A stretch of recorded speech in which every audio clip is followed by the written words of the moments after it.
তারা শখ করে আপনাদের ছেলে সন্তানদের মুরগি খাওয়ান, ব্রয়লার মুরগি। বিশ্বজুড়ে একটি গবেষণা দেখা গিয়েছে ব্রয়লার মুরগিতে আলবার্টিক জুনোটিক নামের এক ধরনের ব্যাকটেরিয়া পাওয়া গেছে। ব্রয়লার মুরগি যে খাবে, এই মুরগি খেতে খেতে দীর্ঘদিন খেলে পুরুষ নারী থেকে আস্থা হারাবে, আকর্ষণ হারাবে, নারী পুরুষ থেকে আকর্ষণ হারাবে, পুরুষ পুরুষের প্রতি আকৃষ্ট হয়ে পড়বে, নারী নারীর প্রতি আকৃষ্ট হয়ে পড়বে। মুরগির বাচ্চা বড় হতে প্রায় 3 থেকে 4 মাস সময় লাগে, তবে ওরা সুস্থ থাকে। কিন্তু ওর পোল্ট্রি ফার্মে বড় হওয়া মুরগিদের কলেস্টিন নামক অ্যান্টিবায়োটিক ইনজেকশন দেওয়া হয়, ফলে মাত্র 48 দিনেই মুরগির ওজন অনেক বেড়ে যায়। এই অ্যাবনর্মাল গ্রোথের জন্য যারা এটা খায় তাদের শরীরে বিরূপ প্রভাব পড়ে।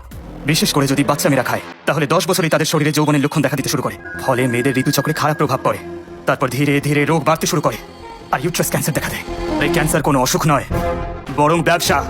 যে ব্যাকটেরিয়া আপনার শরীরের প্রায় 94% অ্যান্টিবায়োটিক ধ্বংস করে দিতে পারে এবং কি আপনার শরীরে রোগ প্রতিরোধ ক্ষমতা কমিয়ে দিতে পারে। অতিরিক্ত ব্রয়লার মুরগির মাংস খেলে পুরুষের সন্তান জন্মদানের ক্ষমতা বিশেষজ্ঞদের মতে মানবদেহে প্রায় 20 ধরনের দুরারোগ্য রোগ সৃষ্টি করে এই ব্রয়লার মুরগি ও লেয়ারের ডিম। কেননা এই ব্রয়লার মুরগি এতটা ভয়ঙ্কর।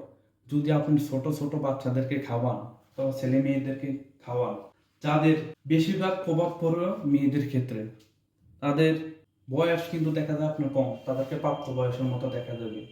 যেন তার বয়স 20 অথবা 20, কিন্তু তার আপনার মেয়েটি কিন্তু প্রাপ্ত বয়স হয় নাই। অপ্রাপ্ত বয়স্ক মেয়েদেরকে দেখা যায় প্রাপ্ত বয়সের মতো। তাদের উপরে এতটা প্রভাব পড়ে, পরবর্তী দেখা যায় তারা বিভিন্ন রোগ এবং ভুগতে আছে। তার জন্য ব্রয়লার মুরগি আজও পরিহার করুন।